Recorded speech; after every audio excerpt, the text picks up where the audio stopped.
Good morning friends. I am going to start a new series on Indian river system, जिसमें कि हम generally cover करेंगे सारी भारत की प्रमुख नदियाँ, generally the Ganga river system and all that related to that.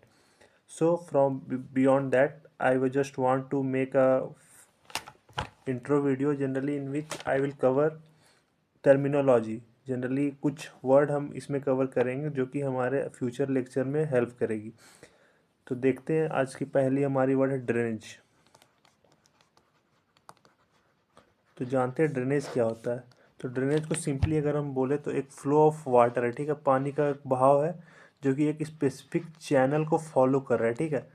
तो फ्लो ऑफ रिवर एक वेल डिफाइंड और ये एक स्पेसिफिक चैनल के थ्रू, तो उसी को हम बोलते हैं ड्रेनेज, ठीक है।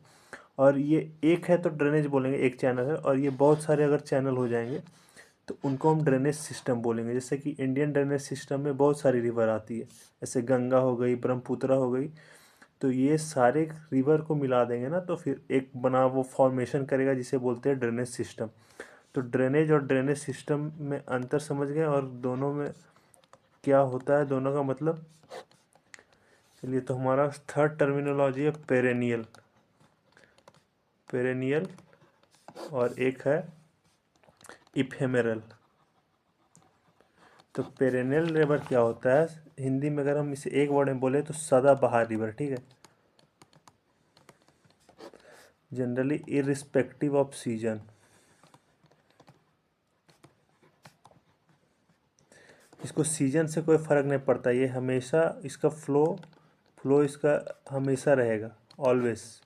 लेकिन जो इफेमरल रिवर है, इफेमरल रिवर्स जनरली हम बोलेंगे कि ये सीज़न पे डिपेंड करता है, हमेशा ये इसमें पानी नहीं रहता है। ऐसे एग्जांपल ले लेते हैं हम, एक लूनी रिवर, जो लूनी एक रिवर सुने होंगे जो राजस्थान में है। उसमें क्या होता है, वो बहुत समय सूखी पड़ी रहती है, बिकॉज ये सीज़न पे डिपेंड करती है। अगर पानी का बहाव है इसमें तो फिर ये बहेगी, ना तो फिर नहीं बहेगी। और एक और एग्जांपल आप ले सकते हैं घग्गर रिवर। आगे फ्यूचर में लेक्चर में हम कवर करेंगे ये सब रिवर्स के बारे में। तो आप डिफरेंस समझ गए पेरेनियल एंड इफेमेरल रिवर के बीच में डिफरेंस। तो चलिए अब हम चलते हैं नेक्स्ट टर्मिनोलॉजी, एक न्यू पेज से लेते हैं। तो चलिए, the next terminology in this is tributary, ठीक है, एंड डिस्ट्रीब्यूटरी। ट्रिब्यूटरी और डिस्ट्रीब्यूटरी में अंतर क्या होता है। ट्रिब्यूटरी होता है, मान लीजिए एक ये मेन रिवर है, ठीक है, फ्लो है इसका इधर साइड, एक डायरेक्शन में फ्लो कर रहा है रिवर, ठीक है। तो इसमें बहुत सारी छोटी रिवर आके मिलती है, ठीक है। तो जो रिवर आके इसमें मिल रही है, ठीक है, उसे हम बोलेंगे ट्रिब्यूटरी, ठीक है। और मान लीजिए ये फ्लो ही कर रही है, ऐसे कर रही है, मान लीजिए इस रिवर से एक ब्रांच इसका इधर कट के निकल गया और ये फ्लो मेंटेन है, तो ये जो ब्रांच कट के निकला ना, तो इसे हम बोलेंगे डिस्ट्रीब्यूटरी, ठीक है। तो दोनों के बीच में डिफरेंस पता चल गया, ट्रिब्यूटरी एंड डिस्ट्रीब्यूटरी। तो ये समझ में आ गया। अब नेक्स्ट टर्मिनोलॉजी की तरफ हम चलते हैं। एक होता है ड्रेनेज बेसिन, और एक दूसरा टर्मिनोलॉजी है जो आप फेस करेंगे फ्यूचर में, कैचमेंट एरिया। तो ड्रेनेज बेसिन क्या होता है ना, मान लीजिए कि एक मेन रिवर है, ठीक है, एक सिंपल लैंग्वेज में समझते हैं, तो इसकी बहुत सारी ट्रिब्यूटरी है।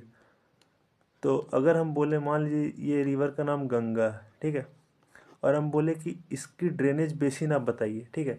तो इसमें जितनी सारी इसकी ट्रिब्यूटरी आ रही है, ठीक है, वो कौन कौन से स्टेट को फॉलो कर रही है, मीन्स कौन कौन सा लैंड का एरिया को फॉलो कर रही है, तो वही हो गई इसकी ड्रेनेज बेसिन। मान लीजिए कुछ स्टेट्स ले लेते हैं, मान ले रहा हो गया आपका इधर उत्तराखंड हो गया, यूपी हो गया, तो ये सब को ये फॉलो कर रही है। तो ये मेन रिवर की फ़्लो और ये जो इसकी ट्रिब्यूटरी है उसकी फ़्लो की जो एरिया है, जो ये एरिया जितने एरिया कवर कर रहे हैं उसको बोलेंगे ड्रेनेज बेसिन, ठीक है। और कैचमेंट एरिया भी क्या होता है, मान लीजिए एक ये मेन रिवर है गंगा, इसकी एक ट्रिब्यूटरी है रामगंगा, ठीक है। तो रामगंगा मान लीजिए कहीं से सोर्स से पानी आ रही होगी, तो ये जो सोर्स है ना, इसे बोलेंगे कैचमेंट एरिया। उसी तरह और कोई ट्रिब्यूटरी है इसकी, वो भी कोई सोर्स से पानी उठा रही है, तो ये कैचमेंट एरिया होता है। और यही पैन टर्म को पूरा मिला दें तो इसे बोलेंगे ड्रेनेज बेसिन। समझ गए? तो कैचमेंट एरिया स्मॉल पार्ट को बोल सकते हैं और ड्रेनेज बेसिन एक लार्ज पार्ट है। ठीक है, तो ये टर्मिनोलॉजी भी क्लियर हो गया, ड्रेनेज बेसिन क्या होता है और कैचमेंट एरिया क्या होता है। तो अब हम चलते हैं नेक्स्ट टर्मिनोलॉजी की तरफ, एक न्यू पेज से स्टार्ट करते हैं। इसमें हम सीखेंगे ड्रेनेज पैटर्न के, व्हाट इज ड्रेनेज पैटर्न। ठीक है, तो ड्रेनेज पैटर्न एक्चुअली में होता क्या है। ठीक है, ड्रेनेज पैटर्न जनरली हम बोले तो एक वाटर का रिवर का फ्लो का पैटर्न है। ठीक है, मान लीजिए एक रिवर फ्लो कर रहा है तो उसका पैटर्न जो होता है ना उसी को बोलते हैं, उसका नाम दे दिए। तो पहला देते हैं, पहला है डेंड्रैटिक। डेंड्रैटिक में क्या होता है इसका एग्जांपल हम बताते हैं, 4 लिख लेते हैं, उसके बाद फिर एक एक को डिस्कस करते हैं। तो सेकंड है इसका ट्रेलिस, थर्ड है इसका रेडियल, एंड फोर्थ है सेंट्रीपिटल।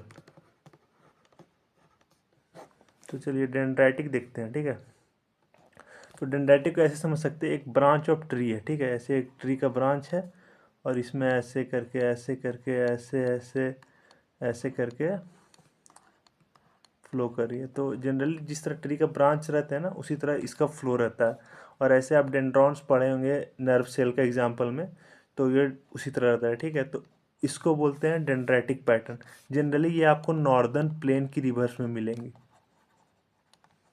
ठीक है, इसका एग्जांपल आप देख सकते हैं, आपको मैं जब रिवर बताऊंगा ना तो उसमें पूछूंगा कि ये कौन सी पैटर्न को फॉलो कर रहा है। सेकेंड है ट्रेलिस। ठीक है, तो ये एक मान लीजिए एक रिवर है, इसमें पैरेलल फॉलो होता है। मान लीजिए एक ऐसे रिवर का एक ट्रिब्यूटरी है, फिर इसी के पैरेलल ऐसे ऐसे पैरेलल के फॉर्म में रहता है। ठीक है, तो एक पैरेलल पैटर्न फॉलो करती है ना तो उसे हम बोलेंगे ट्रेलिस। ठीक है, जनरली इसका एग्जांपल आपको हम वही फ्यूचर लेक्चर में ही कवर करेंगे। Third one is radial. Radial में क्या होता है, एक मेन एरिया रहता है। ठीक है, मान लीजिए एक हिल है और यहाँ से एक इधर डायरेक्शन, ये इधर डायरेक्शन, ये इधर डायरेक्शन, 3D में और दिखेगा उधर डायरेक्शन। तो एक मेन एरिया से जो बाहर की तरफ से निकल रही है सारी नदियाँ, उसे बोलेंगे रेडियल पैटर्न। जनरली इसका एग्जांपल आप ले सकते हैं अमरकंटक। और ये आप कमेंट में बताइएगा कि अमरकंटक प्लेट्यू से कौन सी रिवर निकलती है, बहुत फेमस रिवर है। चलिए, तो लास्ट सेंट्रीपिटल में आते हैं। सेंट्रीपिटल क्या होता है ना, जनरली इसका फ्लो कैसे होता है, मान लीजिए ये एक ऐसा पैटर्न है। ठीक है, मान लीजिए एग्जांपल के लिए एक गड्ढा है, इधर से एक नदी आ रही है, एक नदी इधर से आ रही है, एक नदी इधर से आ रही है, एक नदी इधर से आ रही है। तो ये क्या दिखा रहा है ना कि एक इनवर्ट फ्लो दिख रहा है। तो सेंट्रीपिटल जनरली रिफर्स करता है इनवर्ट फ्लो को। ठीक है, जैसे सेंट्रीपिटल फोर्स पढ़े होंगे तो इनवर्ट पैटर्न फ्लो फॉलो कर रहा है। ठीक है, तो सारे समझ गए सेंट्रीपिटल कौन सा है, रेडियल ड्रेनेज पैटर्न कौन सा है, ट्रेलिस कौन सा है, ट्रेलिस और डेंड्रेटिक। तो डेंड्रेटिक क्या था, ब्रांच ऑफ ट्री, ट्रेलिस क्या था, पैरेलल फ्लो, रेडियल क्या था, outward flow, centripetal inner flow. समझ गए? और चलिए, और पिछला क्या था, ट्रिब्यूटरी समझ गए थे। ट्रिब्यूटरी जनरली जो मेन रिवर को ज्वाइन करती है, डिस्ट्रीब्यूटरी जो मेन रिवर से बाहर निकलती है। ड्रेनेज बेसिन क्या होता है, जहाँ से जो एरिया को उसका ट्रिब्यूटरी और वो रिवर मेन रिवर खुद फॉलो कर रही है, उस पूरा सिस्टम को बोलेंगे ड्रेनेज बेसिन। और अगर जो एक सिंपल रिवर एक स्पेसिफिक एरिया से निकल रही है तो जहाँ से वो निकल रही है ना उसको कैचमेंट एरिया बोलेंगे। ठीक है, तो ये भी समझ गए। और एक लास्ट आपका क्या था, ड्रेनेज और ड्रेनेज सिस्टम। ठीक है, तो ड्रेनेज तो समझ गए, flow of water through a specific channel, और ये बहुत सारे सिस्टम में होंगी, उसे बोलेंगे ड्रेनेज सिस्टम। और पेरेनियल रिवर जो सदाबहार जो हमेशा बहेंगी, उसे बोलेंगे पेरेनियल, जिसमें गंगा ये सब एग्जांपल ले सकते हैं जो हमेशा फुलफिल रहती है पानी से। और ये लास्ट इफेमेरल रिवर्स क्या होती है, जो सीजन पे डिपेंड करती है, जिसका बहाव हमेशा हमेशा एक जैसा नहीं रहता है। ठीक है, तो यही था हमारा इस लेक्चर का एंड। और हम आप नेक्स्ट लेक्चर में कवर करेंगे डिफरेंट रिवर सिस्टम। ठीक है, तो फिर एंजॉय, थैंक यू, ओके।